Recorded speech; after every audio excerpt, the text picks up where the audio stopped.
Hello, and welcome to Movie of the Year, the only podcast with the science and the screaming to determine what is the single greatest movie of any given year. That year, this season, is, of course, 1971, the year my parents were born, as I am but a paltry 26 years old, as everybody knows.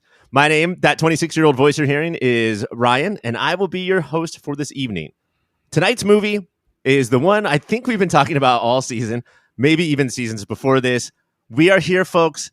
It's motherfucking Devil's time. So grab your popcorn, buckle your seatbelt in your podcasting listen to chair, and because it's about to be a ride.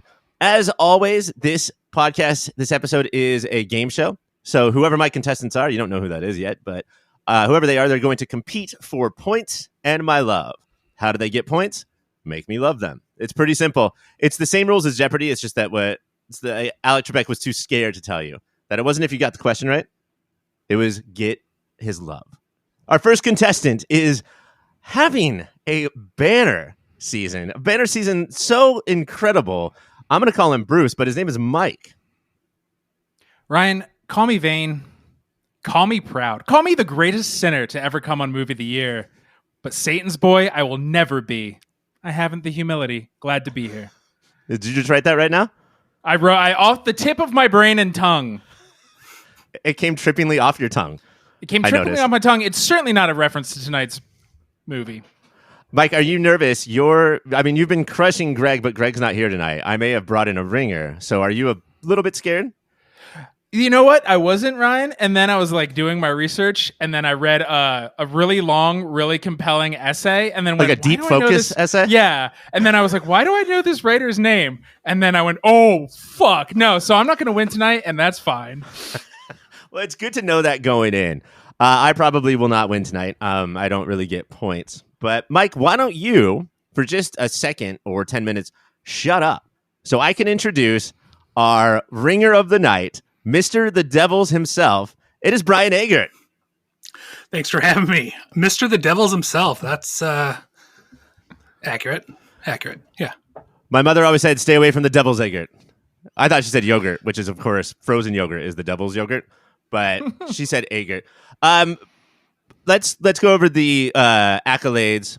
Brian, you are the creator and star of Deep Focus Reviews, which gets some incredible Google ranking. Man, you are up there so high. I'm very proud of you. I read you all the time.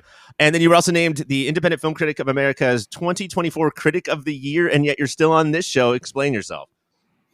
I have a policy of saying yes whenever possible. So I'm not highbrow. I'm not going to deny someone, a guest spot. I don't think I'm special or anything. So yeah, I'm happy to be on. I appreciate you asking me, and I appreciate you noticing that I put some effort into SEO. I have a marketing background, so I kind of wield that when I'm building my site.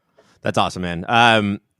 Let's start with your history with the Devils. Is it a recent watch for you for the first time? Have you seen it long ago? And where are you at with the movie right now?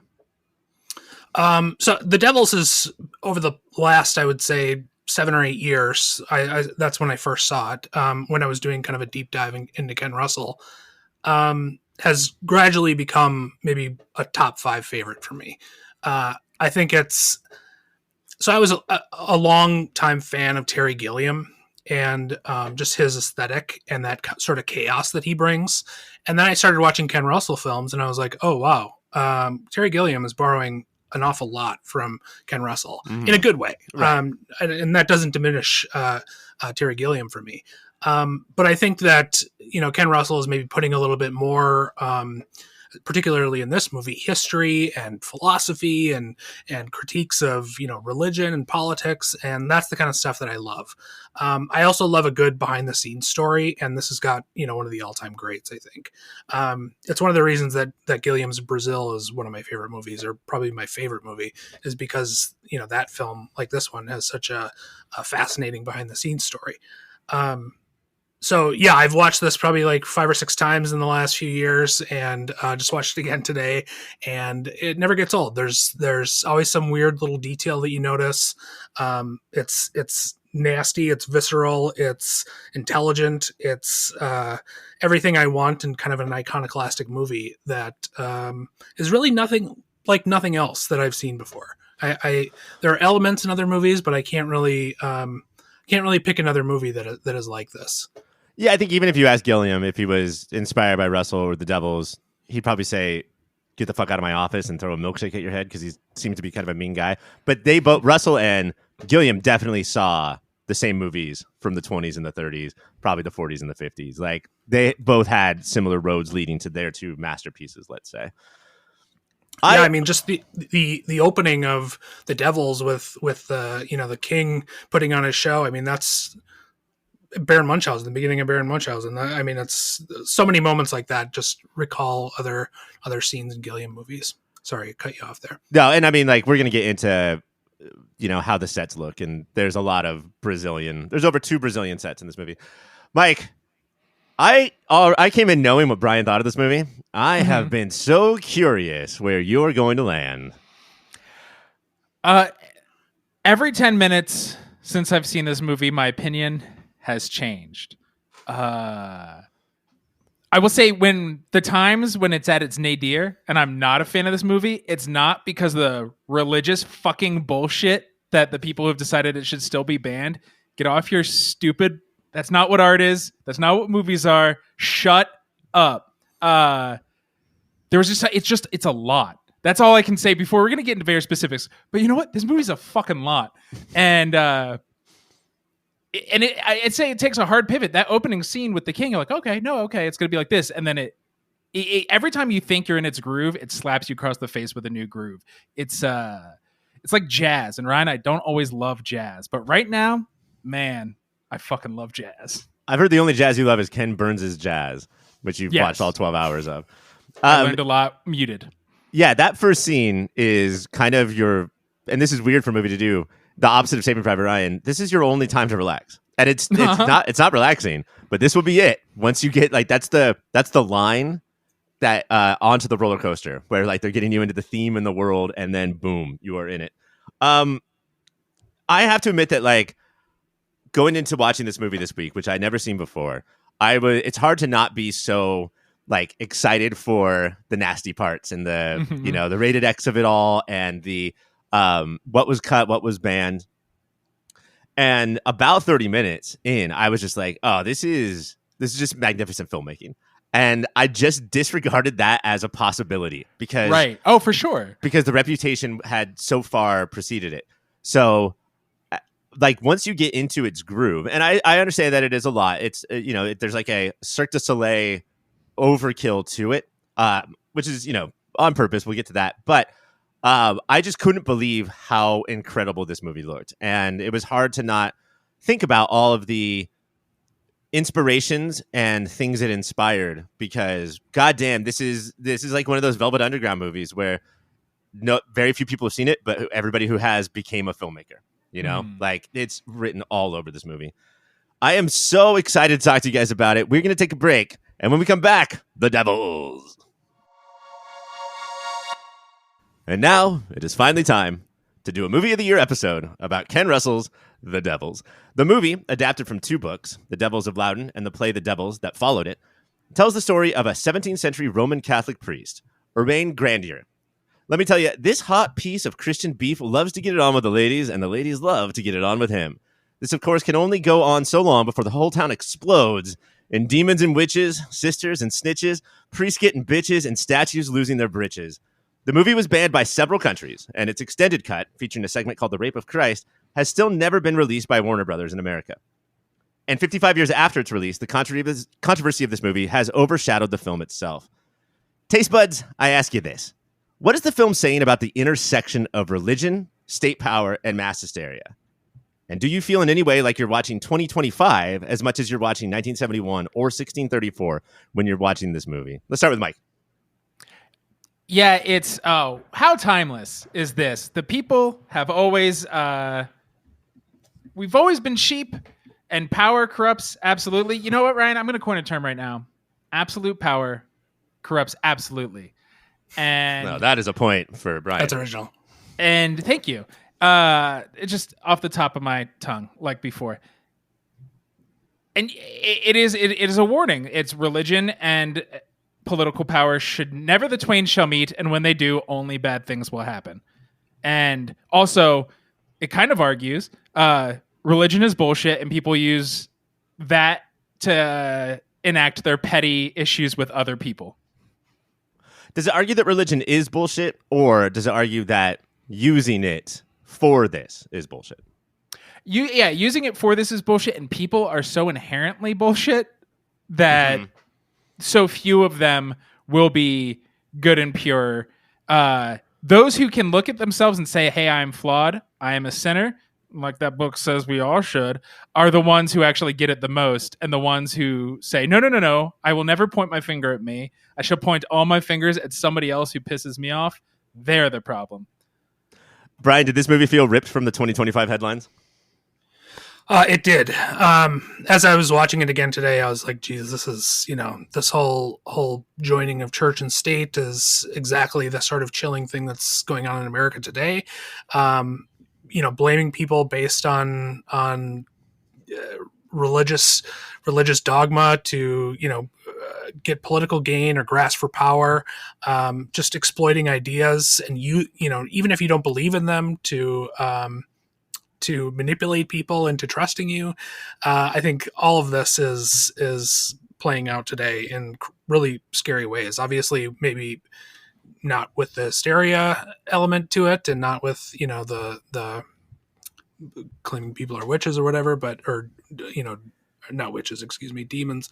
But I think it's playing out in a really chilling way that for me is. Watching this again is eye-opening, and it's just these revolutions going around and around and around. This is happening over and over again, whether it's communist show trials in Czechoslovakia or McCarthyism that was just ending at the time that this movie was coming out. I think it's all just kind of the same bag, using religion, using politics to gain power in a very disturbing way. We have a wide array of villains here. I think that there's a lead one, like that's clearly in charge. The guy with the curly hair. Remember his name? Is it? Is that Mignon? Yeah. I'm trying to. Think or is that no? That's Baron Don Laubardemont. Laubardemont. Yeah. Okay, but so let's get to him in a second, and then we can talk about if Urbane is. Played by Oliver Reed, is he a villain too? But I want to get to Father Barr first, because that's the thing I'd never heard about before, is him coming in as a demon hunter. No K-pop involved, just he's out there to find those demons. But so instead of K-pop, we get Beatles, we get John Lennon. This performance, this character who uses basically his court of law is, oh, I said so and you believe me. What'd you guys think of this guy? Yeah, he's a rock star, right? He's coming in with his tinted glasses and his John Lennon haircut and his sleeveless outfit with leather gloves, and he's convincing everyone to just save themselves by acting out. There's that great scene in the forest where they're all about to all the sisters are about to get killed, and he's just kind of inciting them to act out and be as using a loaded word, hysterical as they can. And I think that's fascinating and so full of hypocrisy that it just is maddening to watch, and everybody's just kind of got a half smile on their face as they're doing it. And he's deplorable. I mean, he rapes Sister Jeanne to rape the devil out of her. They're all just sort of taking advantage of every situation they can, and he's, I think, the worst of them in that he can pretty much anything he says goes, and he can proclaim that anyone has a devil in them, and only his sort of messed up ways of exercising those devils, whether it's a vaginal enema or what have you, or he has his hot holy milk. Yeah. He can just subject anyone to anything he wants, and he's impenetrable in terms of his position. So it's a very disturbing reality. And yeah, I don't know if you guys have read the Aldous Huxley book, The Devils of Loudon, but it's actually worse than what happens in this movie. Like the stuff that happened in real life is much worse, and they kind of toned it down for this movie, if you can believe that. It's wild. The movie starts with this all happened, right? It's like a Fargo, and I just assume it's Coen Brothers-esque in that, like, okay, buddy, and then it's so everything feels true, not because I was there or have done any research, but because like Brian said earlier, we're watching it all happen again. Mike, what'd you think when the demon hunter came in? Yeah, it's funny because you hear about him before you meet him. They're like, we're going to bring the best witch hunter there is. And so you're like, all right, so he's going to be a fanatic, but maybe he won't be as openly corrupt and you thought egoist. Maybe he'll be a true believer. And for the first 30 seconds, like, he's an idiot, but maybe he's a true believer. And then you're like, oh no, he's just as bad as the Baron and the Cardinal. Like 2025, every accusation is a confession. All the things, like our main guy who looks like Matt Berry, he is the best of them, and everything they throw at him, it's what's in them, and they are the worst. Is it less confusing if we spend the rest of the show saying Oliver Reed's character, his name's Father Jackie Daytona? Is that going to work better for you? When he had the toothpick in his mouth, especially. I love Matthew Berry, but I'm not sure he's got the rippling sexuality, off the screen sexuality that Oliver Reed does in this movie. The motivations were such a big part for me watching this movie, and the Baron is clearly like, oh, tell him religion, then we can do whatever we want. Does the demon hunter believe? Where do you guys think he lands in his whole belief system and what he's doing to these women in this town? I think he enjoys his power, and I don't think he does believe in any of this. I think he knows, maybe he gets wrapped up in it, and I don't think he does believe that, there are demons or what have you. I think he's enjoying his power and able to take people down if they challenge him, and just traveling from town to town, and probably, raping the occasional person who's got a demon inside of him, and moving on to the next town. I mean, all of these, at least based on his behavior in this movie, I think all of these people are just constantly taking advantage of their position, which is not surprising at all. Yeah, he gets to come in as the coolest dude in the world, and anything he says, people will then play. Like, he knows how to play people like an instrument, and he doesn't care if they're in on it or if he's coercing them, because sometimes he's like, hey, I'll kill you unless you say this guy has demons in him. And like, if there's moments where he's caught up in his own hysteria, but it's just, he gets frothing of the mouth, he's commanding the crowd, but he's just into the performance, and he's just up his own self-righteous butt enough that, like, in the ending scene, he's yelling. When he's mad, it's that he's mad that the other priest would deign to forgive the guy he decided, that's not how our encore works, bud. That is not the way. I'm going to yell at him until he confesses. You don't get to then tell him his sins are forgiven. In the last 30 minutes, he's just spending the entire time researching. Like, it looks like he's just reading the rule book out loud or with his mouth moving to see if he can remember what's going on. We've all played Catan with that guy. It reminds me of, like, when politicians hooked up with somebody like Jerry Falwell, where at a certain point, it doesn't matter if they believe what they're doing or not. It doesn't matter if they still have faith.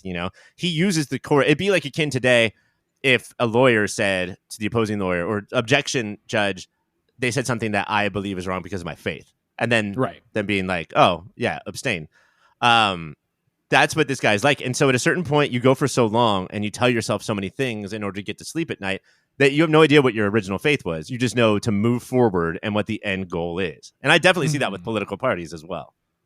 Let's talk about the idea of possession here, about being possessed by these ideas. What do you think that Russell is trying to show us there as far as playing off politics and religion together?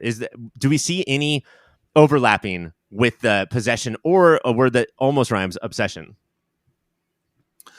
I think it's kind of a three-headed beast. There's one, sexual repression, which is a huge part of the nuns' lives.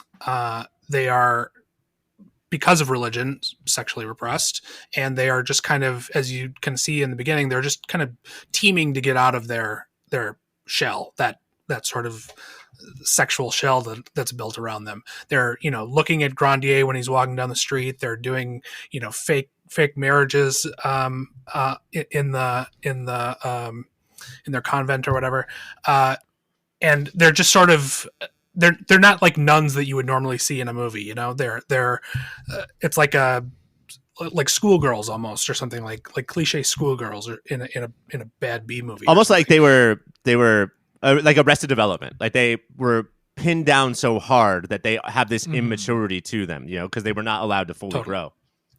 Totally. And then the political aspect is that, the Catholics are trying to take down the Protestants. And so they are, in terms of the possession, this is just a tool for them.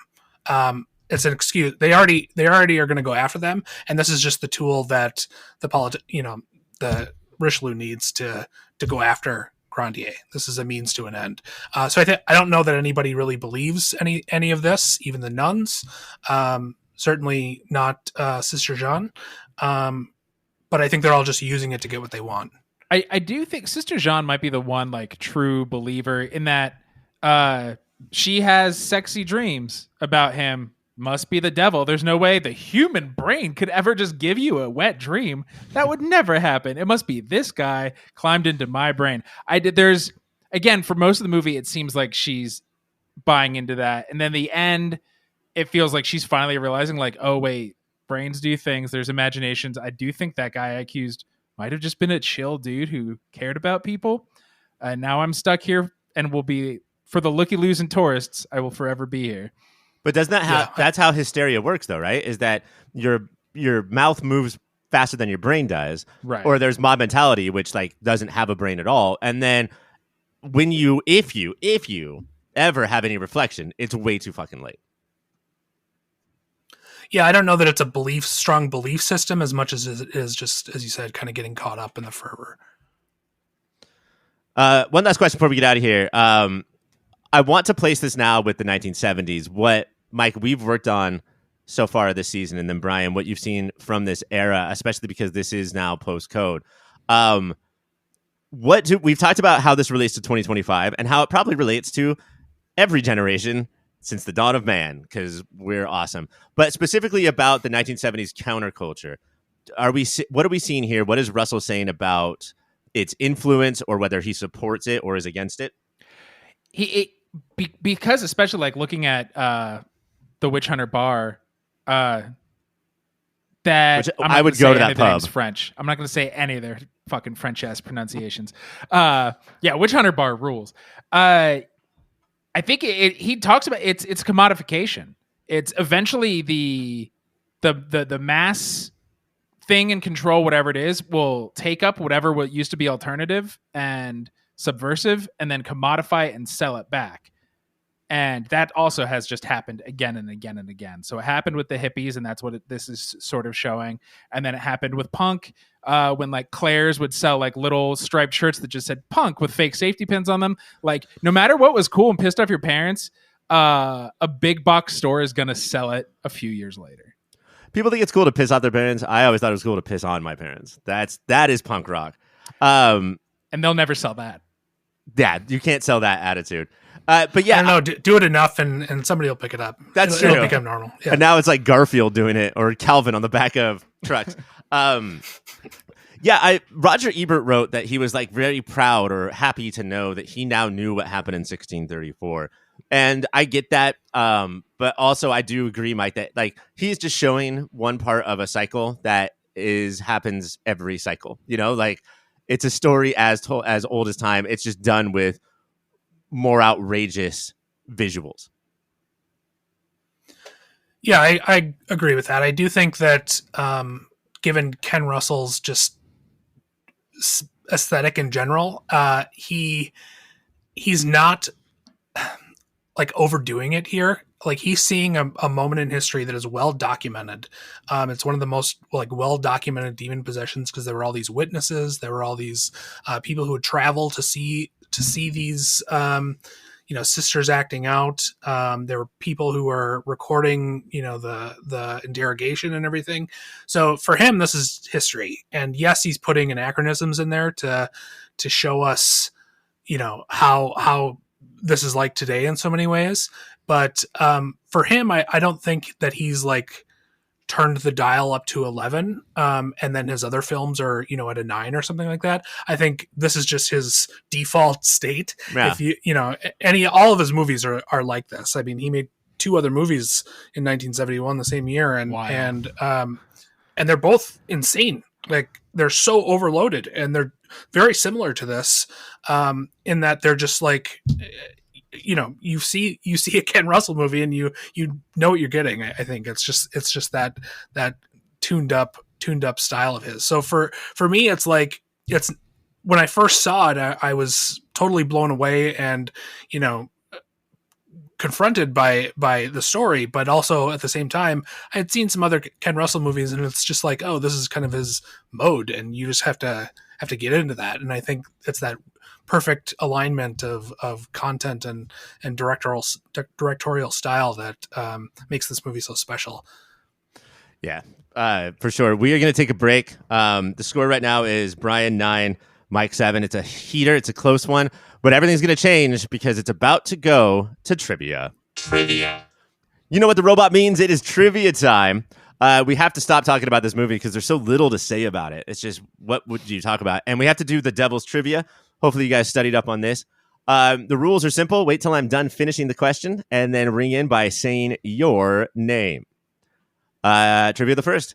Derek Jarman sets are modeled after which 1920s classic movie? Mike. Oh, movie good. Mike. Mike. Seventh Seal. No, Seal. that was the 50s. Brian? I don't know. It is Metropolis. One of the nuns from the Rape of Christ sequence cameos in what 2021 film? Mike. Yeah. Mike. Midsommar. No. Good guess. That was probably earlier. Brian, anything? No, I'm trying to think if Vanessa Redgrave was in something from 2021, but I'm not even sure that that's the nun you're referring to. I'll give you a hint. It is the same movie that a different 1971 character, the Droogs, cameoed in. Mike? Mike? Space Jam: A New Legacy? That is correct. And that's true. That's insane. What's my personal favorite Warner Brothers movie basketball battle from Space Jam: A New Legacy? I haven't seen this movie. Nor have I. Your favorite that's basketball time. battle. The answer is The Magnificent Ambersons versus Judas and the Black Messiah. Just an absolute all-timer. Which future Mistress of the Dark quit the film when she found out she would have to shave her head? Mike. Elvira. Oh, Brian. Brian? Sorry. Elvira. I'm going to let... Guess get one I'm not Elvira. I'm just clarifying that it's not me, Elvira. I'm Brian. I've heard that's your nickname, though, so it counts. It's Cassandra Peterson or Elvira. What was the name of the little girl who loved animals too much from Tiny Toon Adventures? Mike. Elmira. Which Looney Tune was Elmira based on? Mike. Elmer Fudd? That is correct. What restaurant chain is also known as Fudd's? Brian. Fuddruckers. Fuddruckers is correct. Name a spoonerism of Fuddruckers that means to lust after an Ant-Man actor. Rudfuckers. Fuck! Mike! Mike, yes. Is it Rudfuckers? It's Rudfuckers. Great. What is the most controversial scene often referred to in which a bunch of nuns get freaky on a statue? Brian.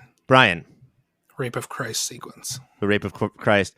What song begins with the lyrics, "My name is Jesus and I'm here to say"? Mike.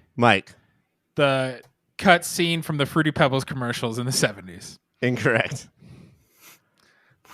No idea. That is the Rap of Christ. What real-life architectural movement did Derek Jarman base the sets on? I know one. Mike. It's not this. Brutalism? It's brutalism. Oh, it's the one I know. Is that a movement we had heard of before the movie came out last year? Yeah. Brian? Yes. Brian, yes. Incorrect. The answer is no. I'm sorry. What is the name of the star of this movie?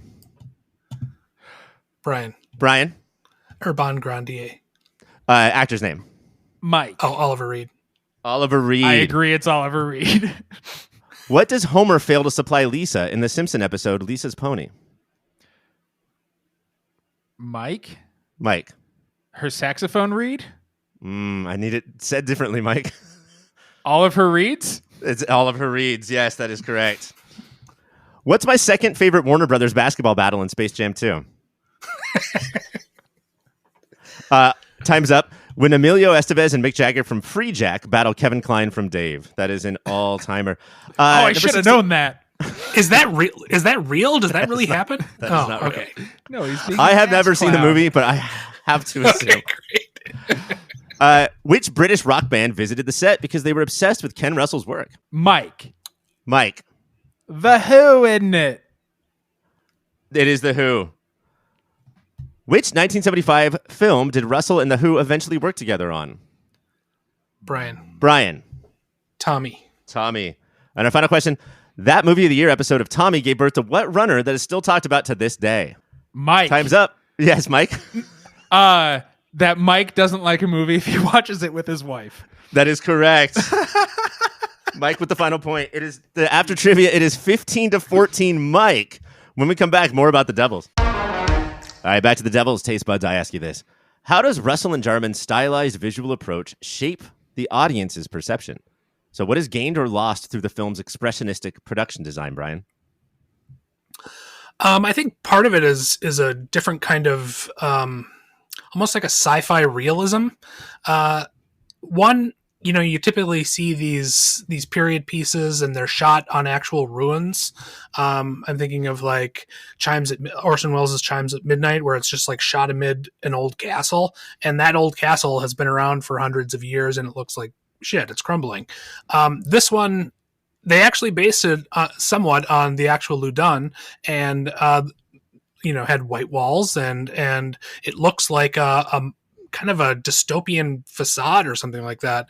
But it's just Loudon that's like that, which is fascinating. So I think it's one part realism in that it's fresh and that it's a real city and it looks like a then modern city. But in another way, it's very expressionistic in that it's higher walls than reality, really expressive lighting, designed to evoke feelings more than be historically accurate. So there's this weird interplay of reality and fantasy kind of going on that I think goes through other elements of the film as well. Yeah, I think that's such a good point that like the way that this looked was so incredible and in its own way Russellian that I don't care what the real one looked like. Like this is mine now forever, this is what my version of it will be. And I think the thing that is the most striking, I don't know if you felt the same way, Mike, or if another part hit you, but was inside Nun House. The convent. Thank you. Get thee to a nunnery, Ryan. Yeah. Like sure. where the camera was and where like that was the Gilliam, that was the Fritz Lang, that was the incredible stuff. Sorry, Mike, go ahead. No, yeah, it was the how austere. Like I assume if you're in any sort of religious monastic thing, the whole point is like give up the comforts and be closer to God. But your bed is now just bathroom tiling instead of any sort of anything. I was shocked by the end she got a pillow. But it's so austere and so pristine that it becomes inhuman and not in a way that brings you closer to God. It can only drive you mad. And I did read like they did base that on a bathroom. So I think he's saying a little more about like what religion could do to you. It gives you potty brain.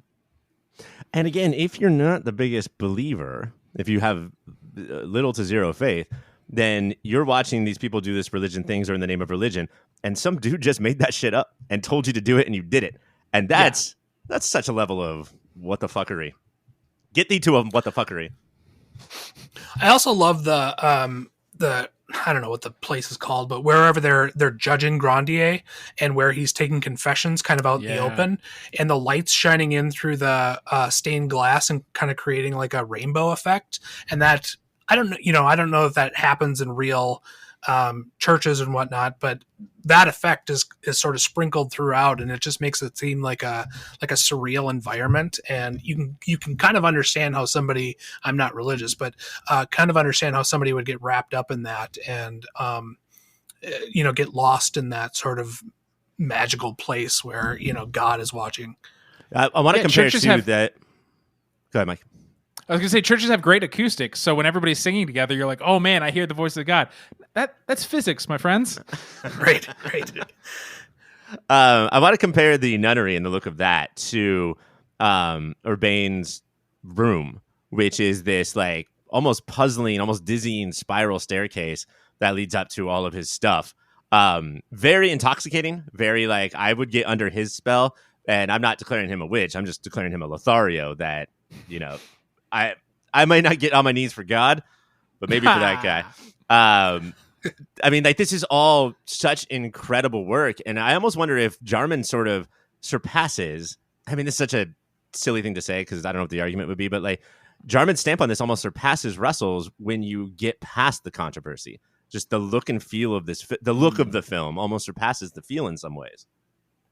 Is that crazy? Sure. Yeah. I think his space is so.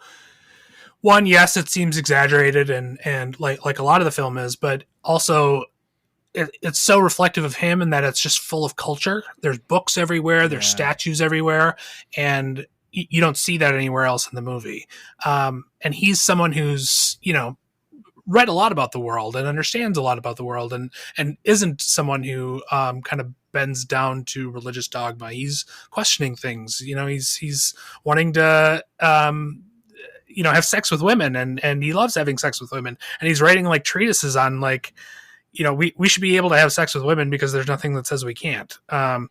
So I think this is reflective of him in the way that he's a cultured guy who's more open to other experiences in the way the world is than anyone else around him. And the best line in the movie is where somebody's like, married people who only have sex with their wife are good, but to remain, chaste is great. And he's like, well, I'm good then. I guess I'll be good. This movie is sort of divided in halves, and the half is him getting married, right? In the first half, when we meet him and everyone is all about him, do you believe, Mike, that he is true to his word, or is he just doing for sex what the others are doing for power? No, well, it's hard because do you believe he's a believer? I do think he's a believer, or maybe he becomes one on his journeys and he's thinking, because he is this chick who she's rocking the Chaperone look years before Chaperone, very pale skin, very dark lipstick. He's kind of a shithead to her. Right? She's like, hey, I'm pregnant. He's like, hey, even though that's mine, not my problem. You should probably go handle that your damn self. You knew what happened when people have sex. So he is a flawed protagonist, but I think he is the most human out of every character. So we have to hopefully kind of root for him. And he learns his way. Like, he's like, oh, I still agree with most of the stuff I've did, but I probably have hurt people along the way, is the vibes he comes to on his journey. I think in a movie that's full of hypocritical people, he's the most self-aware of his hypocrisy. And he is able to acknowledge that he's flawed and accept that and, realize that, I am flawed and that's okay. I'm not possessed by a demon. I have that going for me. Right. But I'm an awful person probably, and I'm aware of that, and it's something that obviously pains him, and but he's not a demon, so there's that. It's just that the difference between Urbain and the people around him is that he does take advantage of his position for sex and for the power of this in this very small bubble, right? Yeah. But the people who come in the second half to destroy the bubble, to pop it, are people who will say, oh, if we get one more ounce of power by killing Urbain, fucking go for it, dude. Like, that's a great idea. Yeah, I think, to steal Mike's amazing quote from earlier, just power corrupts absolutely, So I'll allow it. Thanks, I appreciate that. He someone who, is corrupt too. And I think everybody in this movie is corrupt in a way, save for maybe his wife later on in the movie. She seems to be kind of the one innocent who's bearing witness to everything that's going on. But he's fully corrupt. So is Father Mignon. So are the alchemists who end up becoming, analyzing puke and whatnot. Everybody is kind of taking advantage of their situation in a really disturbing way, and he's not immune to that. But like I said, he's the one person who's self-aware and willing to kind of atone for that. The way he meets his future wife is that he goes over to somebody's house, and the doctors, quote unquote, are there. The alchemists, as you said, who are just trying. If you've got the plague, they will try fucking anything. At this point, they've got bees in jars or hornets trying to suck out the plague. She's also laying on the corpse of a alligator. They're just trying anything. He fights them off. That one does. I will vouch for that. I mean, a lot of the stuff they do is crazy, but the alligator thing works. Look, absolute alligators cure absolutely. So he gets rid of them. She dies, but then ends up falling in love with the deceased sister, right? Yeah. And do you guys buy this urbane part too? That he is in love, he is a changed man, that this woman who does seem the purest person in the city could actually change this person? If we only had, we've seen him treat a woman poorly, and so he's probably just at the start of that cycle and he's going to treat her poorly. But there's so much more. He doesn't deal with this aspect, right? But there's so much more reflection and espousing what he believes now that one must assume he has learned based on the text we have here. I agree. I mean, pure science would lead us. We would need one more example, maybe one more girlfriend. But yeah, I sort of get what you're saying. Let's get to the big rustle of it. So I think the movie's shot so gorgeously. I think the movie looks so incredible and, like I said, intoxicating that I can almost put anything it does past it. But we can't not go past that. What Russell shows us. Do you guys in his effort to show how violent and perverse these people are, does he fetishize and revere the violence and perversions on screen? Now that he doesn't have a code, he's unleashed. Do you think that this guy goes too far? I don't think so. I think it's a reflection of reality, and I say that only because of the Aldous Huxley book and what he detailed in that is so gross and disturbing, and he's often quoting actual text from the time. So if he's just taking reality and showing it to us, and we're so not used to seeing that sort of thing in a movie, or at least it's a tempered version of it, that, oh yeah, shit, this kind of stuff really happened. And, we've all heard stories about the Inquisition, but there isn't really a movie that's kind of shown all the horrible stuff about the Inquisition, for instance. This one, they were looking to puke. They were sticking stuff up, every hole and blowing it out. It's, like I said before, it's worse, right. in reality. And I think it feels so much more heightened because of his wild camera movements and rushing in and wide angle lenses and stuff like that are accentuating it. But I don't feel like it goes too far. And for me, I was expecting to be when I first saw this, I was expecting to be shocked by it, and I got caught up in the politics of it. And I saw this more as a political movie than a demon possession movie or something. Mike, you said that it is too much, or it's a lot, or but I mean, if he did this cinema verite, if this was closer to the style of Panic in Needle Park, which we covered last week, how much more awful would that have been? You read my mind, Ryan, because with the way he does Scooby-Doo, zoom in, zoom out, zoom in, zoom, especially the whole Rape of Christ sequence is so bananas. It feels like an episode of The Monkees with how quickly he's moving around. If it was, yes, it would be so much more harrowing if we just sat there and watched it like a fly on the wall.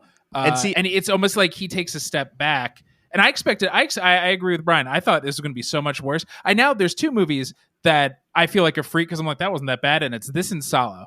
And I'm like, what's everybody make a big deal about this? Yeah, it's a movie. Who cares? But the way he does that, especially with those camera movements, one, I feel like it takes the emotion out of it. So you can think about it a little more. But it's also, it feels like going back to like, what is alternative? Like he knows he freaks out the normies. And so it feels like, oh, then I'm going to shove it down. I'm going to, one, temper it by not doing all the worst stuff that they actually did back in the day. But I'm also going to shove it down your throat by highlighting it in this way while cutting the emotion out of it a little. Yeah, and this is the filmmaker he is, right? So if he had done anything different, then it would have not felt as true, as untrue as it, and like these particular aspects felt. I wonder if there's nothing that he could have done where the high up in the Catholicism would have been fine with it, right? No matter what he did, they would have been pissed. But they hated Spotlight. Yeah. And that didn't show anything. That could have used more Monkeys, Scooby-Doo like filmmaking, I think. But like I wonder that if it was more realistic, they would have had different problems. But because it was like this, they were like, is he making fun of us? Yeah. You know, like, is he turning us into a cartoon? Yeah, I think that's one of the things that, you know, the studio, Warner Brothers, they were looking at it and getting feedback or trying to give feedback. And there was just no way that they could cut this to make it acceptable. And it's largely because of that tone. I don't think it's what's happening. I think if it was shot in sort of a serious way, you know, black and white or verite style or whatever, it would seem more historical and less sensational. But yeah, that's not who Ken Russell is. I mean, he's meeting the subject matter where it's at with a level of artistic kind of license that hits that same pitch. And I think that filming it another way would seem almost dishonest in a way. I think he's getting people wrapped up in the hysteria of it all. And as you watch it, you can't help but feel wrapped up in those moments because he's shooting it that way. And I think I wouldn't be as moved by it if it were just kind of this staid, you know, arty drama. Yeah, apparently they really tried to convince him to shoot it in black and white just to solve some of these problems. Right. It reminds me, like, thinking with that, if he shot it in the more historical way, like that's false too, right? Like Brian, you said that like the castle was destroyed and so we used it so they're always living in a ruin, even though that wasn't how it was. This makes these people feel more real instead of like this antiseptic or romanticized how it is. These are real people and all the grossness that real people are. And it reminds me a lot of, especially like the scenes with Louis and when we see what's going on in his court. Reminds me of Lanthimos and McNamara in The Favorite and The Great are very similar. Like it feels directly inspired by this, being like, look what pieces of shit royals are and have always been. And the whole vibe of that, of it is a game to hurt. It's not just that they were ignorant or callous and didn't care about the people below them. It is a game to hurt the people below them. I think that's such a good point, Mike, that when directors make something heightened and when screenwriters give heightened dialogue, almost Shakespearean dialogue, it puts them at a remove from us, where we were like, well, that's nothing like us, so we're not capable of these absolute monstrosities, even though they're going on right outside my window. I can see one right now from outside my window. There's a monstrosity, and it's just, that's the way of the world. One last question before we get out of here. We've all talked about how the first time we watched it, it's not as shocking as we thought it was. But is it the subject matter that keeps this from being declared a comedy? And I'm not saying so bad it's good. I'm saying that there are obvious, scripted, filmed laugh lines and laugh parts. And I could not believe how hilarious I thought this movie was. Is it just because it's about such serious matter that we can't call it that?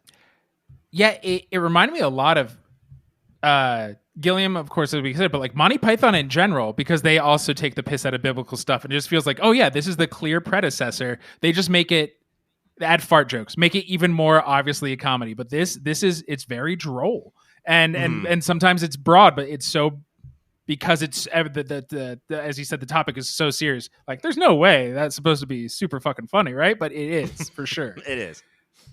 Yeah, absolutely. I think this plays into just the idea of the grotesque, like the historical idea of the grotesque, and kind of like Peter Bruegel the Elder, if you've ever seen one of those paintings, where it's just like about beggars or drunks and or Renaissance art that's about abject subjects, where it's like, I don't know if you've ever seen, there's this one painting where a guy is kind of like pulling his lips out and sticking his tongue and he's got a rose up his butt. Like that's the same that's what Ken Russell's doing on film. Yeah. He's showing us kind of the reality of like of these awful things, but he's you know, pointing out how kind of absurd all of this is with humor. And yeah, I think it is definitely kind of a satire, but he's also getting at some real truth through that satire.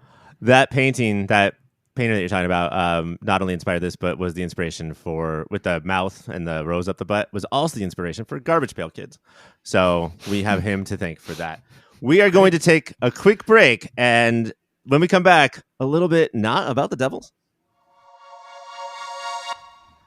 Gentlemen, we are not Ken Russell. We can't do too much, overdo it. So we have to take a break from talking about the devils to do our time-honored seasonal event, State of the Franchise, in which we're going to discuss where we were then and where we are now with particular franchises. 1971 wasn't like it is now. It wasn't all IP all the time, but we do have some things to talk about.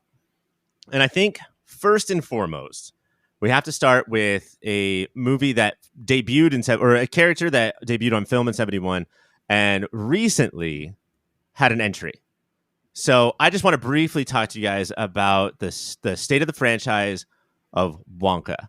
Where do you guys feel like we are at with this franchise? Are we in a good place or a bad place? Very bad place. Yeah. Currently. I mean, I think there were a couple of songs in the new one that I liked, and it was very colorful, but it just was an empty experience. I think we're constantly trying to recapture the magic of the 71 version, and it's not working. Or even like a new adaptation or a new take on it, like the Tim Burton version, is just, I don't know, just feels empty and like it's not saying anything. I mean, does the Timothy Chalamet one does the Johnny Depp one make the Timothy Chalamet one look like the Gene Wilder one? Yes. Okay. Yeah. Yeah. The Timothy Chalamet one wasn't offensively bad or anything. It's just, he was, Tim. He wasn't Wonka. He was just a guy. And I don't care about his origin story. I don't want to know, it's like Michael Myers. I don't want to know his backstory. He's scary as the shape, and that's all I want to know. And Wonka, the same thing. I don't want to know his tragic past or how he got started. Just show us a weird guy who's interested in candy, and that's all I care about. But it has to be like what I think with the two remakes or whatever you want to call them, it has to be a weird guy who is a little scary, but you can see the love in him. Those two things. He is scary. He is full of love. And that has to match. And neither the other two. I think the Tim Burton one, when it's too weird and only creepy, not scary. It's just a creep perv. And then the Chalamet he's just a twee Lumineers member. You can do this if you talk to the uncles at any family reunion, or you introduce somebody new to your family. They can be in like 30 seconds. That uncle's too scary. That uncle loves too much. That one right there, that's your Wonka. I'm the Wonka uncle. Are you? You're the Wonkle? I'm the Wonkle. I'm the Wonkle now, dog. I feel like we're chasing stuff, like Brian said, but also we talk about on this pod so much about this perfect tweet about the show Surf Dracula. And why do we keep doing this thing where we have to know every step that our lead character took to get to where they are? Like, right. The movies that we have done in the 70s are just like, hey, movie started, go. What are you doing? Like, we don't give a shit why and who, just go, and then we get the story based on characters' decisions instead of constant motivation and past trauma. This is a weird one to ask you guys about because it was just remade a couple years ago with the hippest star in town. But is there somebody, if this is Warner Brothers, right? So Warner Brothers is going to get bought, and let's say Netflix or Paramount says, fuck Wonka, we're doing a whole new one. Is there anybody you could see that gets that Wonkle that we're looking for? I think not in one role, but based on a couple roles, is Andrew Scott. I think he has the lovableness in A Hot Priest and Fleabag. And then the Netflix show Ripley, he is so terrifying that I think he might be able to do it. But also, can his hair get big enough? Which is key. I would go a different direction and not try to be like, if I were making this movie, it'd be someone like Michael Shannon, who's definitely creepy, but he's played like fun people before. Somebody with a little danger behind them, but somebody who has a soft side. Like, it needs to be somebody who's not like there for the box office. And that is where Timothée Chalamet was. Yeah. So I want to see a little danger in him, and whoever that Wonka is. Yeah, Gene Wilder were coming off of cameos, right? And like Bonnie and Clyde. Or no, the producers. So he's hot off the producers at this point. And is probably a big star. I think I can wonkle you guys. I think that Brian picked the uncle that's too scary, and Mike picked the uncle that loves too much. Andy Samberg. Could Andy Samberg do it? He's not creepy, though. He doesn't have that creepy element. You need that creepy. How Let about him Joe tap into Latruglia? it. Joe Latruglia, definitely. He could be pretty creepy. Imagine him just puking forever. Are you guys fans of the original 6 or 7 Planet of the Apes movies? Like, if I named one, could you be like, oh, that's the one where this happens? I think so. Yeah, I mean, I have seen all of them. I'm a huge fan of the original, and Same. I think I could probably tell you the name. Yeah. So I've only seen the original of the original. In 1971, we are at Escape from the Planet of the Apes. IMDb says the world is shocked by the appearance of 3 talking chimpanzees who arrived mysteriously in a U.S. spacecraft. So I don't know. Is this 3 or 4? I think that's 3. This is 3. Okay. I feel like that the air is already running out of the balloon of this franchise at this point. And we're only at 3 right now. Where are we at? We finished our trilogy, right? And what was the most recent one? Kingdom of the Planet of the Apes. Okay. Last year. Are we last year? That's right. We're not ripe for a reboot. What do we think the state of the franchise is right now with what we have? I liked the last one. I thought it was quite good, and very entertaining. And I think it's almost kind of a reboot of the Matt Reeves trilogy, because it's not about Caesar in this one. It's about I think it's Caesar's son or something. But it's the legacy of Caesar, so it's kind of carrying it on. So it's kind of already rebooting itself. Caesar had been dead for like 100 years in this last one, or it'd been a while. Yeah, right? something like it's been a while. Yeah, nobody has like known Caesar in this one. So yeah, I think it's kind of they're just finding stories to tell at this point to keep the franchise going, and that's really kind of very Hollywood and exploiting IP because you can. Fortunately, that particular one was good, but I could see it just going off the rails at any time. Hey, funny coincidence. Both movies we brought up so far, Tim Burton took a hack at and fucked it up royally. That's funny. Yeah, he did. What I think it needs is a long pause, and then Godzilla -1 this. Make Planet of the Apes matter. Like, go back and what is Matter. Not angry. Yeah, I don't want angrier apes. Let's calm those apes down and like make it matter. What is the subtext? What are you trying to actually say? And the apes would become just like us. And what if we are like the apes? I'm one of those people that thinks that there's 2 good Godzilla movies, the first one and the most recent one. Do you guys enjoy the stuff in between? Of Godzilla? Of Godzilla, let's say. Like the hokier costumes and blah, blah.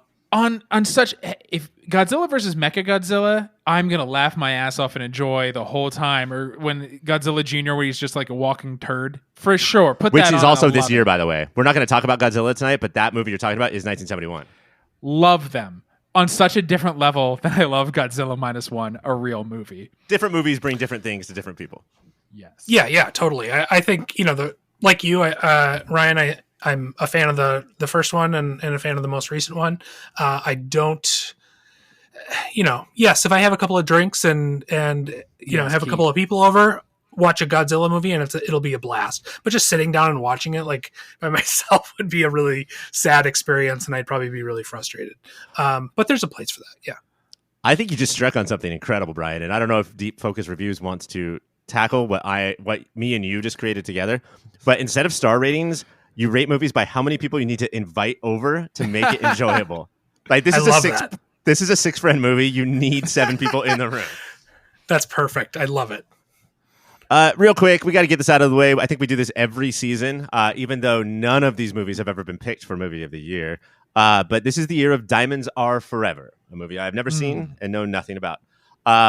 There was some recent news today that Callum Turner, star of the movie Eternity, and mostly known as boyfriend of Dua Lipa, is in the front seat for the new James Bond. We have no information, guys. Where do we think we are with James Bond now that it's just owned outright by Amazon Prime? I mean, if where we're at is Callum Turner, I think it's a pretty rough place. I've seen a couple of movies with him, The Boys in the Boat and Eternity, and he's just so dull to me. Like there's nothing there. Bad Bond choice. Bad Bond. Such a boring. I want to choose.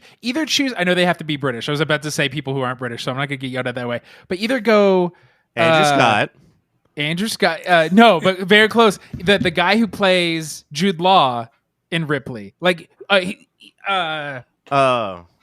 I can't remember when you said Callum Turner. He has that face that looks like his name would be Callum, but he looks like a bruiser, right? Into what Daniel Craig is, but look like somebody who's gonna fuck somebody up with their fists, where Callum Turner does not. Or go the other way. I want one of the kids from the In-Betweeners, and I know they haven't been kids in years, but I don't know, nerd it up. Sex appeal is different. Bond should have sex appeal, but there's all kinds of the kid with glasses and the In-Betweeners. Now he's Bond, and he is Q mixed together. Go. Johnny Flynn is from Ripley, and he's blonde, but Daniel Craig established we can have a blonde Bond.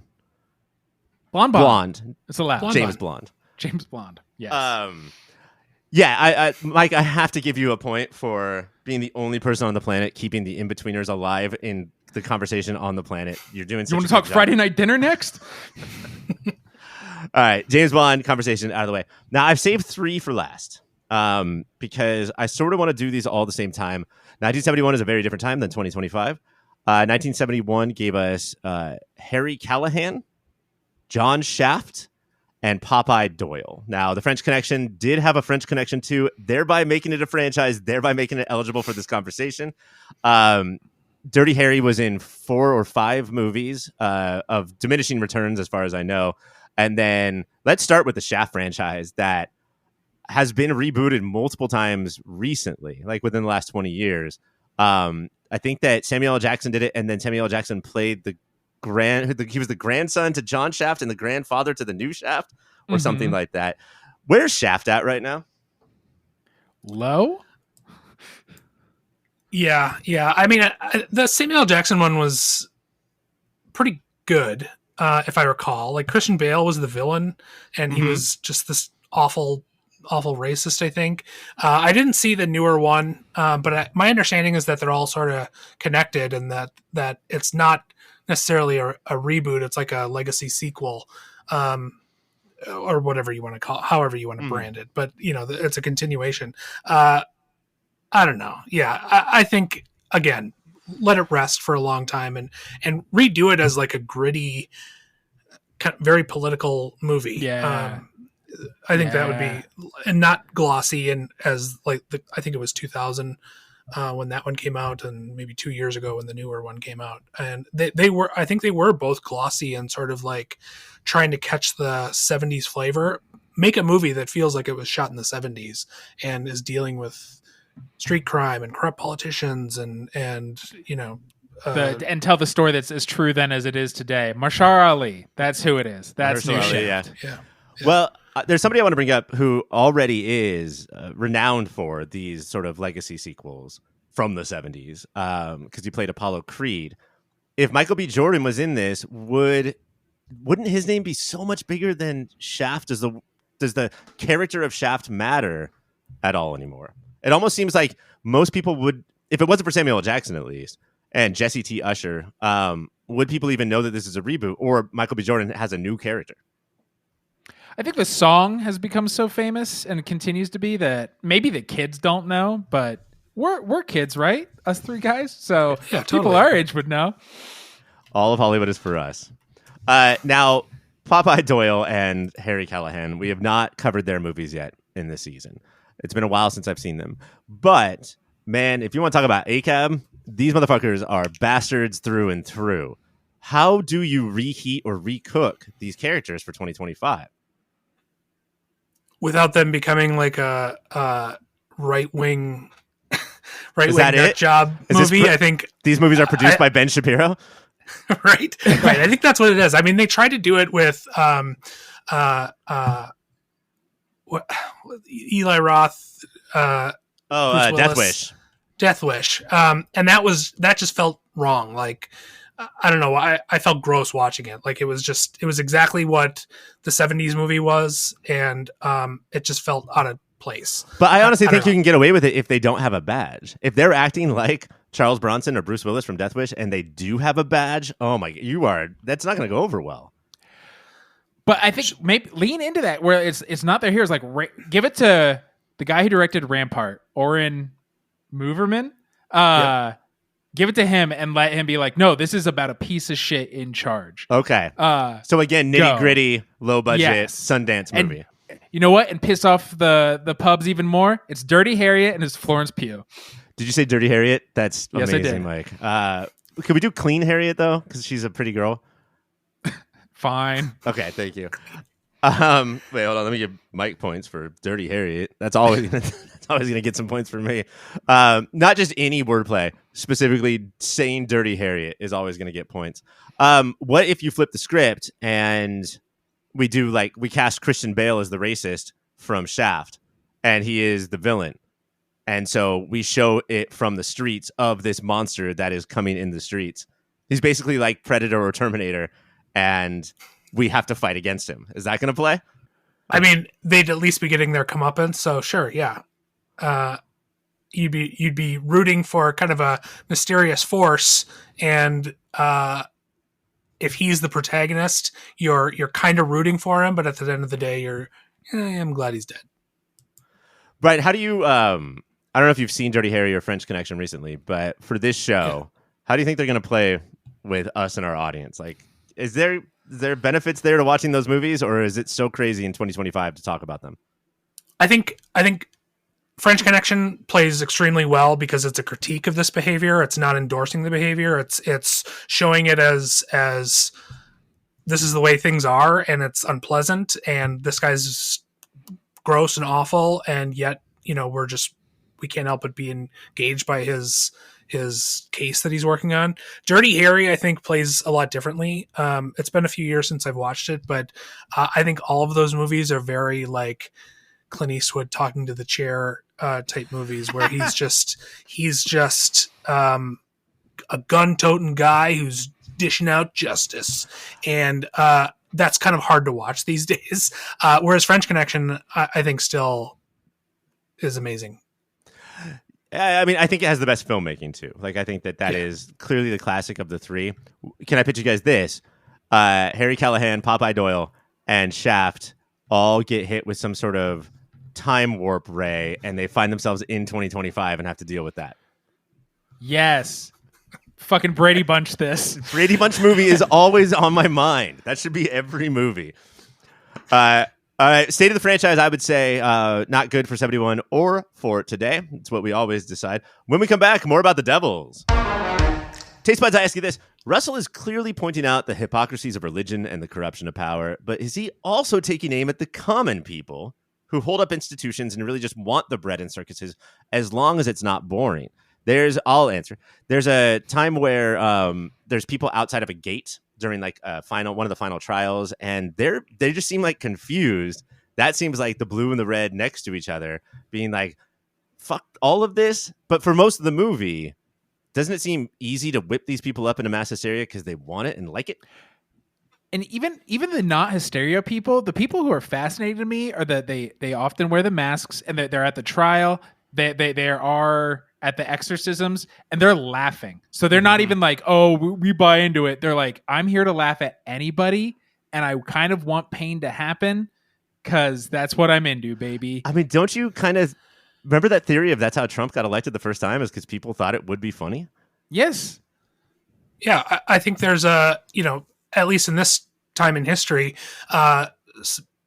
executions and whatnot, these were spectacles. They didn't have television. A lot of them couldn't read. And so a good death is something to go see. And at this time, they're dealing with the plague. There's death everywhere.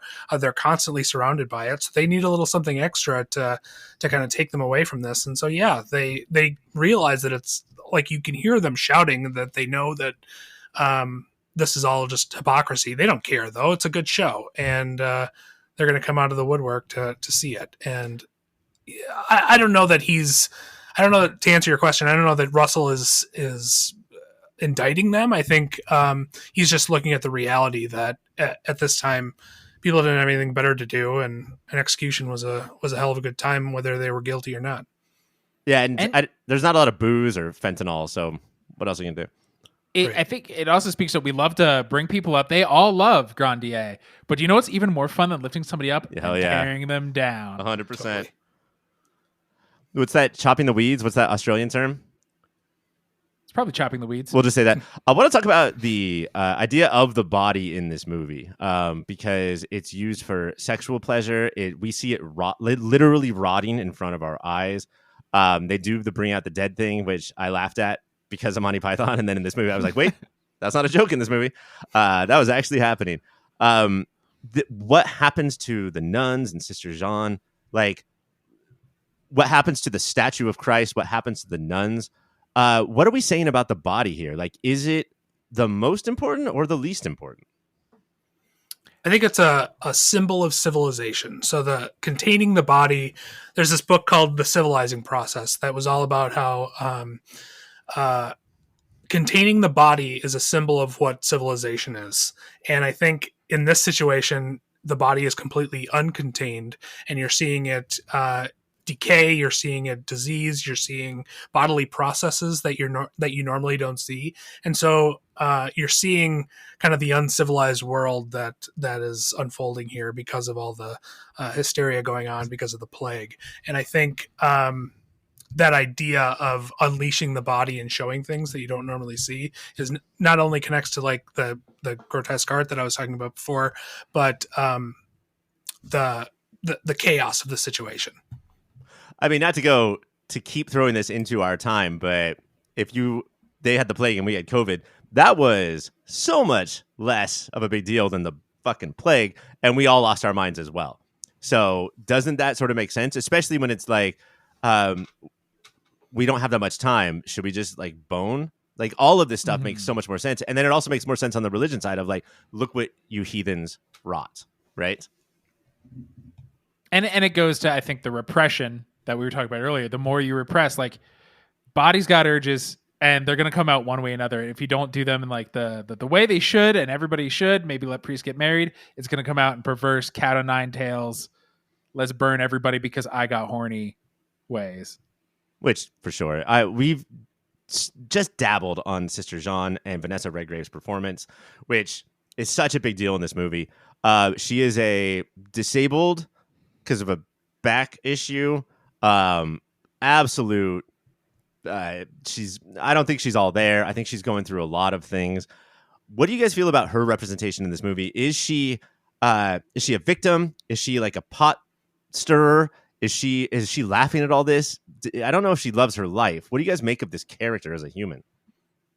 Yeah, I think you're right that she's mad. I think the real Sister Jean was mad and needed that attention, and they dabble in that here, in that she wants Grandier's attention no matter what. Like, she's lusting after him and she's fixated on him because bad attention is still attention. Right. So I think, plus, there's just hints of madness early on where she's laughing uncontrollably in weird ways. And, I think her body is just a reflection of her mind. And she's contorted in this kind of grotesque way that reflects who she is.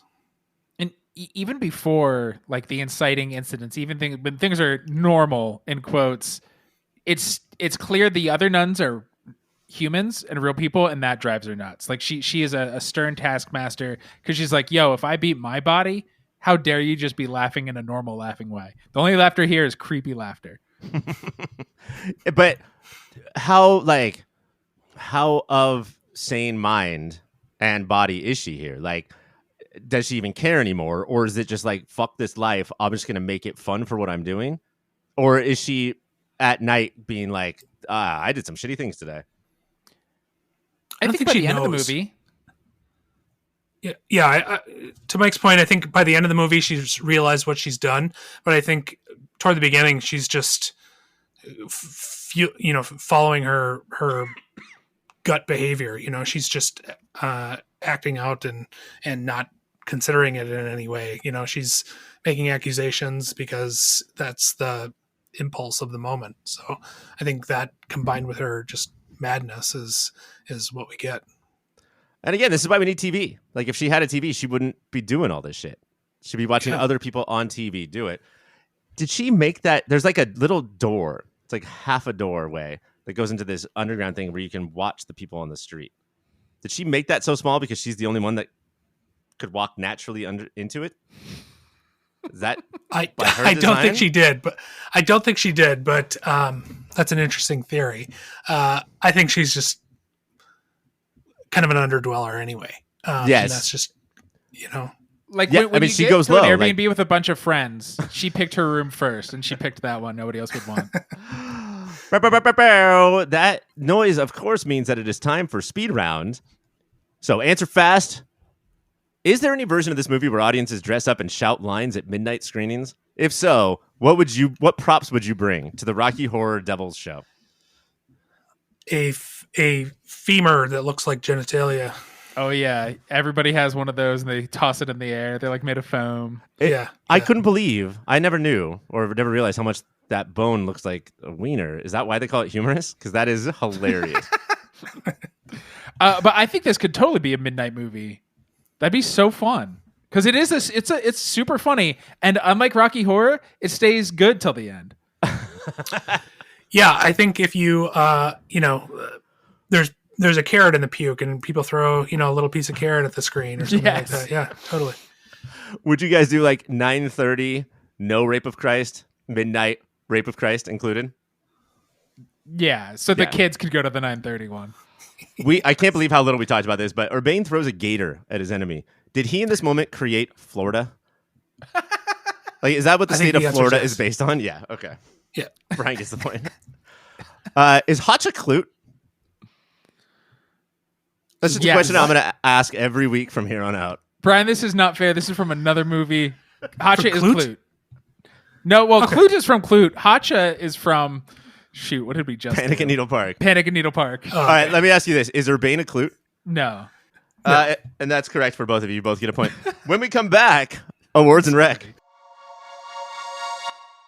That's right. It's time for awards and rec, where we give this movie all the awards it deserved. It got none from the Oscars. I don't know if the Oscars even said the name The Devils at the show.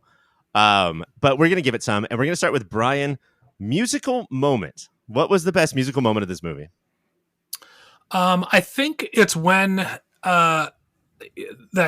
Peter Maxwell Davies did the score, and that discordant score that's going on throughout is wild, but it really stood out to me during the early plague scenes when Grandier is dealing with the chemists and their or alchemists or whatever you want to call them, and they're they've got the alligator, they've got the hornets and everything, and just there's fire everywhere and dead bodies and just that music sounds like a kid just slamming his fingers on the keys of a pipe organ, and it's so effective and it just captures the moment so well. And that music is apparent throughout, but just that particular moment, I on this recent rewatch, I was just like, oh my God, this music is driving me insane and in such a great way. So yeah, that moment. Mike, what do you got? Brian nailed it, Ryan. At that point, it looks and sounds like literal hell. All right, Brian will take that point down. Good job on that. Mike, we'll go to you with fashion choice. Who makes the best fashion choice in this movie? Well, it's the best, and it's also the most 70s, and it is Father Barr. I want to be in a minister's garb, no sleeves to show how ripped I am, and it kind of like billows in and out to show it, has the little tiny purple Lennon glasses. Yeah. Dude slays. I forgot to tell you guys no notes. What the actual answer for musical moment is because you guys both got it wrong, even though I gave Brian a point, is that I was watching this movie while my daughter, as she always is, was watching K-pop Demon Hunters. And as Sister Jean is in that basement room and Urbane comes up over the hill looking hot as fuck, Golden popped on from K-pop right at that time. So he walked into the scene with that. That was the musical moment of the movie. We should have said that. Brian, I'm sorry. Do you think Father Bar as well? Totally. Yeah. That's nothing to add to what Mike said. Well, Brian went second, so I'll give him the point. Just kidding. Mike, you can have that. All right, let's go to Brian for cringiest moment. What was, and this is, there's some stuff to talk about here. Yeah. I think, Mike mentioned it earlier during the Rape of Christ sequence, the zoom in and zoom out. And by cringe, I mean like the sequence that I wish I could just take this out of the movie. It's the one moment where I feel like, and I'm glad it's kind of not in the version that's widely available because it just seems, I don't know, childish. Because this was my first time watching it, I had to see it, right? I had to watch the version with it in. But then I also read that years later, Ken Russell was like, yeah, probably should have cut that. It was not good. It was not a well-done segment. I think that the part that is most jarring, and I think it's, Brian, what you're referring to, is when it's the priest that looks like he has a penis haircut. It's Father zooming, Mignon. Father Mignon. It's zooming in and out of specifically his face. The other stuff, I think, kind of, because on my version, I don't know if yours, it says, this is not in the cut that anybody else has seen. That's what I saw. And you're like, oh, interesting. And all of that shows more how like debauched and violent it is. But it's just like going in and out of that guy's face. I was like, this feels off. And as he's kind of standing in the corner and, masturbating as the nuns are pleasuring themselves or whatever, it just seems like he's jerking off. We get it. You don't need to zoom in and zoom out. Is that your answer as well, Mike? No. Okay. Just to try to come up with a different one. Do you know what? And this is just like so much of what makes you cringe in this movie is intention. So I never try to give those cringe. But putting your hands without gloves and vomit is so. I can't do that. That's good. Yeah. That is gross. But Brian's gonna take that one down. That camera gets wild. Before we get to the big two, I do want to give our audience some recommendations. I will go first. I think that Mike and I covered this movie a long time ago on a Long Dead podcast during a Buñuel marathon. But I thought of the movie L'Âge d'Or so much during this. It's a wild movie. It's 60 minutes. It's like our continuation of Buñuel and Salvador Dali's team up together. But I think that movie had a woman sucking a statue's toe so that we could one day get to the Rape of Christ segment. But I think that what both movies share is this wild, could only be made by one person kind of feel, and to sort of entice arguments and sort of make people mad, but also this is clearly what they wanted to do. I don't think it's overwrought in that respect. So check out L'Âge d'Or wherever you can. Brian, do you have a recommendation for us? Yeah, there's a movie that actually came out in 1970 called Witch Hammer. That's a Czechoslovakian film that I don't know if you're physical media collectors, but I think the company Severin put it out. Otherwise, you can probably catch it on Shudder. But it's also based on an actual story that was written about in the 1960s, and it's about witch trials that took place in Moravia, Czechoslovakia, and kind of addressing like modern Soviet show trials that were going on. And it's very much about power and just someone accusing someone else of being a witch, and then if you question the witch hunter, then suddenly you're a witch, and just it gets wildly out of control. It's nowhere near as sensational as this, but very similar themes, and kind of shot in that black and white sort of staid quality that we were talking about before, but in a way that supports the story better. So, well, I will check it out. Mike, what do you got? I have 4, so I will do the one that counts first. I could not, and it makes so much sense when later you find out Jillian is inspired by this. It's Brazil. This is Brazil as hell, both in how it looks, the height of tumultuary, but also like how true it is today. When we did the Brazil show years ago, we're like, just like there are bombings all the time and nobody matters. It's school shootings. It's all like, it's just, we're living in that world and we're still living in this world. I think everybody should go read Roger Ebert's review of this movie, because even though I disagree with him, it is the sassiest, most sarcastic piece of film criticism. And it's very funny because he is a funny, petty bitch. Ebert's review of Brazil? No, a review of The Devils. Oh, yeah. Oh, great. Now I know everything that happened back then. Cool. Like, it's so funny. If you want more like wound sex play, I couldn't stop thinking about Cronenberg's Crash. Sure. The better Crash. And then if you want more Witch Hunter, it's The Hunt with Mads Mikkelsen. Those movies were in my head the whole week. Awesome. All right, Mike, keep it going with pound for pound performance. Who did it the best? Look, I want to say Oliver Reed, but I know how we play here, and Ryan will get mad if I say the main person. So I think he's the reason for the fashion season. I'm going to say Michael Gothard. He plays the witch hunter with the beefy arms, and how frothing at the mouth he can get, and then calm and quitting. Like he's always in character, and then every once in a while breaks. Like his character is always in character, but then every once in a while it's pretty enigmatic. I don't think this is true, what I'm about to say, but it feels like one of those performances where like he's the only one that got the movie. You know? Yes. I think that everybody did, but he really did. Brian, what'd you pick? I would say Graham Armitage, who played Louis XIII. He's wild in so many ways. I mean, from his first appearance to that great scene where he's like teasing everyone with, the blood of Christ in this little box, and just, he has contempt for heterosexual people. He just can't understand them. It's disgusting to him.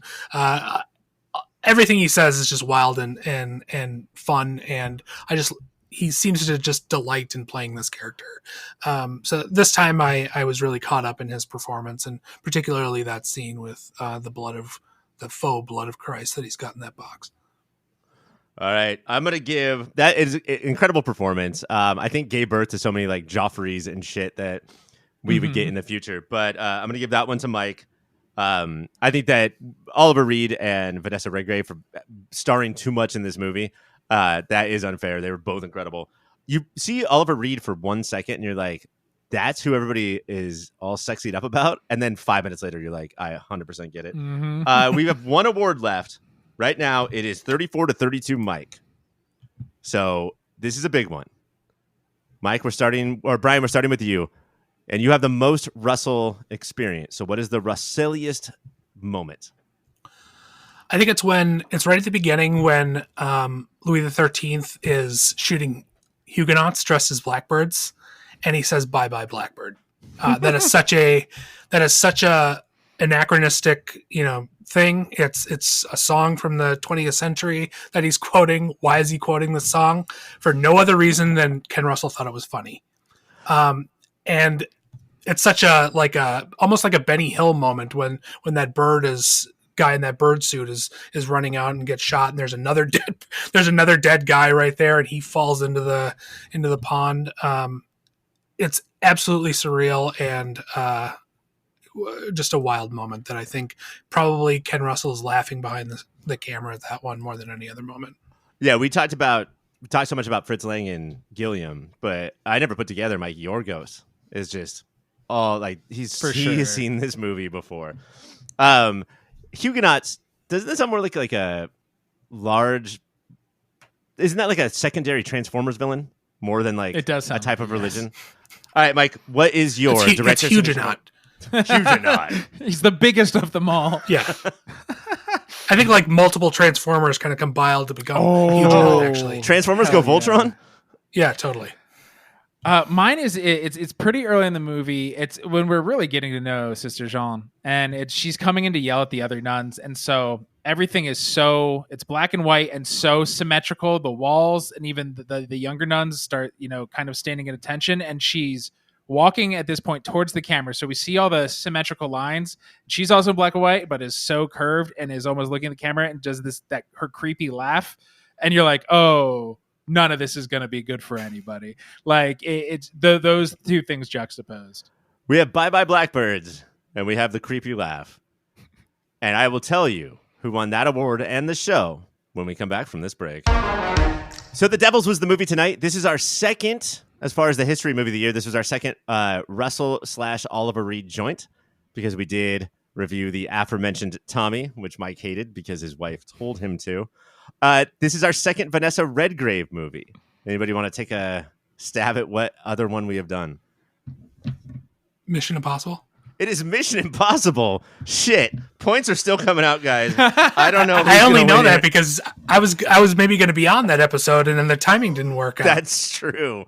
She plays Max in Mission Impossible. Thank you so much, Brian, for being here. Before we get to all of your stuff, I do want to say that, Mike, you finished the game with 38 points. And Brian, you finished the game with 38 points. It's because of that Mission Impossible thing. So what we do now is we go to a toss-up question. And here's the question. Okay, it's not trivia. You guys both can respond. What is the second best movie of all time to have the word devil in the movie? I'll give you guys a second to think. No Googling, just using your brain. Devil, devil, devil. Devil, devil, devil. On this game show, we don't have the Jeopardy theme. We have the second level of Super Mario with the lyrics, devil, devil, devil. Brian's going back to his DVD collection. Mike has no DVDs, so he's looking at... Is that the Bible? Are you in a hotel and you just pulled a Bible out of the news? I'm picking up Gideon's Bible to see if that'll give me any movie title ideas. Now, those damn Gideons. This is, of course, based on my opinions. So you guys, let's see how it works. Brian, what is the second best movie to include the word devil in the title? I'm going to say The Devil's Backbone, the Guillermo del Toro movie. I love that movie. Pretty good, pretty good. Mike, what do we got? Late Night with the Devil? All right, Brian, congratulations. You are our winner for the Devil's episode. The real winner is obviously The Devil Wears Prada, but Brian at least picked the third best movie to have the devil in the title. As I said, I was like, he didn't like that movie much. Brian, can you tell us about Deep Focus Reviews?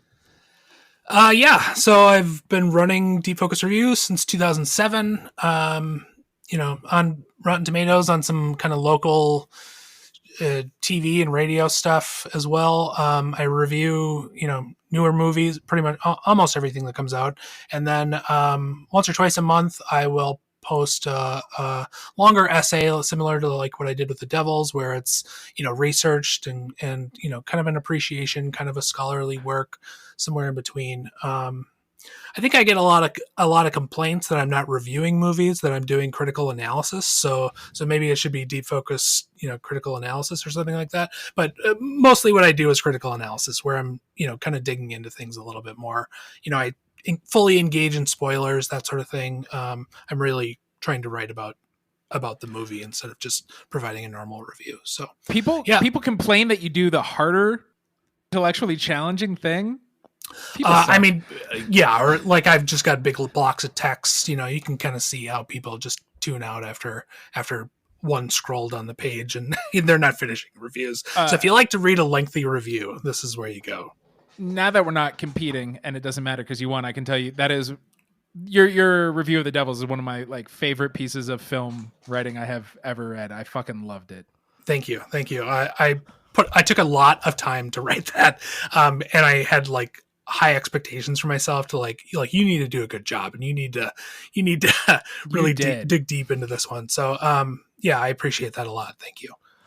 Yeah, I don't know how much use people get out of reviews, but what I really use Brian's website before is after I've seen a movie, and I have some questions and I want to talk to somebody about it, but nobody is available at 2 a.m. Then that's what Brian's website is for, is that I can go sort of a very one-sided conversation. Like when I read your essays, you don't ask me any questions, but I appreciate all of your words. So thank you. Thanks. And Mike, where can we find you?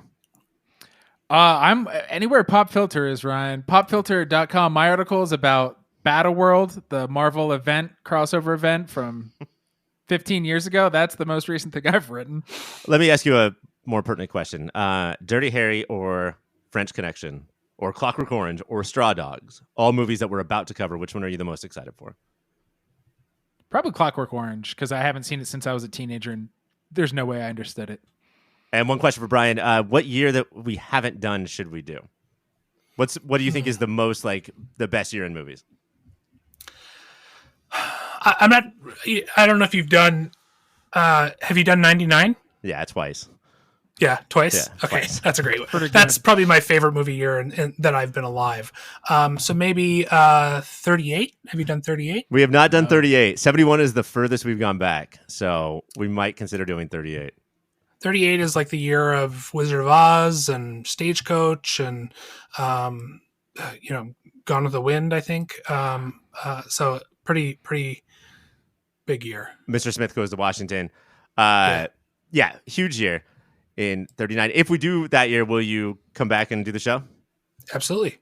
Because you won? I'd come back and do the show for any year. Any year? Any year. Oh, man. We're going to do 1897, and you're going to have to review that Train Comes at the Screen movie. It's too scary. I can't do it. Okay. Too scary. So that's the one you want. Brian, thank you so much for being here. Thank you for spanking Mike in this show and beating his ass and making sure that he has some humility. For Brian and Deep Focus Reviews, for Mike, I am Ryan. Keep watching those movies.